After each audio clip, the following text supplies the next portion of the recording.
All eyes were on the Bank of Canada this morning, and they didn't disappoint. The bank announced a 25 basis point policy rate drop at 9:45 this morning, and the rate has gone from 4.75% to 4.5%. Definitely a step in the right direction and very much a welcome news. This in and of itself will not necessarily immediately re-energize and revitalize the real estate market, but over time, since the bank had announced that they're planning, and we're going to read about that in a little bit, to continue dropping the rates provided that the CPI inflation is kept, or the inflation in general is kept in check, then the market will get a lot more active and buyers once again will feel the confidence to go out there and buy investment properties or properties for their own use. Let's read the opening statement from the bank and some of the comments that they've made and talk about that as well. First, monetary policy is working to ease broad price pressures, which is great news. That means that whatever measures the Bank of Canada has been implementing to date had worked in their opinion, and they have the confidence to continue with rate cuts. Second, with the economy in excess supply and slack in the labor market, the economy has more room to grow without creating inflationary pressures. So once again, they have the confidence that them bringing down the policy rate will not necessarily increase inflation. And the economy is in excess supply. People can't afford anything, especially and specifically people that are looking to purchase a property under $1 million. New immigrants are having a hard time being able to afford anything. And also there's a slack in the labor market, meaning that the unemployment rate has increased. We're now at 6.4%.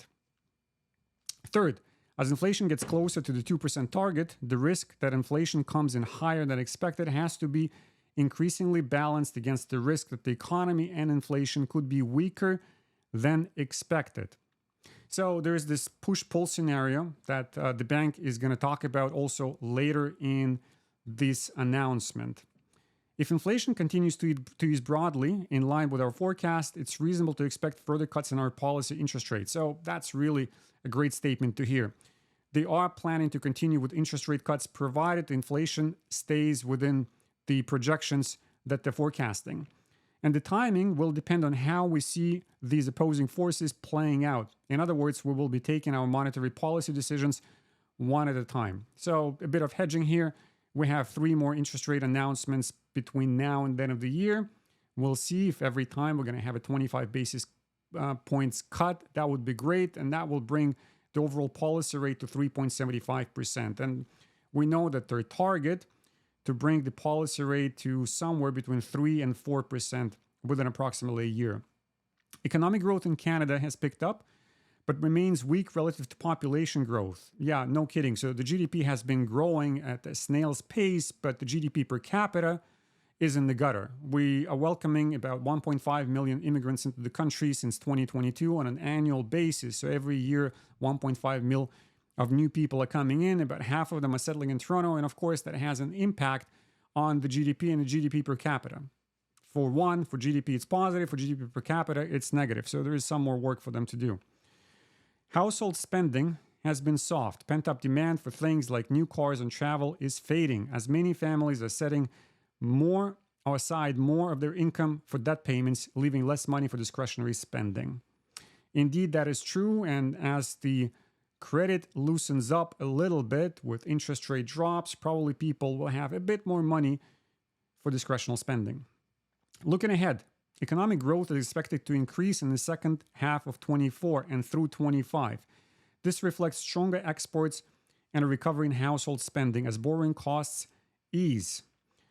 Yes, and the part of the reason why the exports are increasing is the weakness of the dollar. So with this interest rate drop, I'm just concerned that there's going to be a further debasement of the Canadian currency versus the US dollar. We'll see what's going to happen, but it's not been a pretty picture if you look at the charts. Business investment is also expected to strengthen as demand picks up, and residential investment is forecast to grow robustly. Overall, with the economy strengthening, excess supply will be absorbed next year and into 2026. Fantastic. So if you talk about real estate in this statement specifically, right now we are in excess inventory territory, meaning that there are more houses for people to purchase than interested buyers to actually go after those houses. Of course, those homes will sell. Some of them will. Some will come off the market, will come back on the market, etc. But the statement means that we are hoping that the inventory will decrease, the excess will be absorbed by sometime in 2026, and once again, we might be in a balanced market. And lastly, as always, there are risks around our inflation outlook. Globally, geopolitical uncertainty is high. Here in Canada, the biggest downside risk is that household spending could be weaker than expected. On the upside, inflation in shelter and other services could prove more persistent. To translate the last sentence, we're unlikely to see substantial price drops in both homes for sale and rents. If anything, the expectation from the bank is that those will be increasing because inflation in shelter is going to prove, or likely to prove, or could prove, actually, that's exactly what they're saying, more persistent. So that's about it. Of course, by the way, that goes across all property types for the entirety of the country. We're not specifically talking about Toronto and the GTA. So here, the picture might be a bit different. So that's about it. I wanted to give you a quick update on what's been happening with rates as of this morning, and then I'm looking forward to talking to you again later in the week. Take care.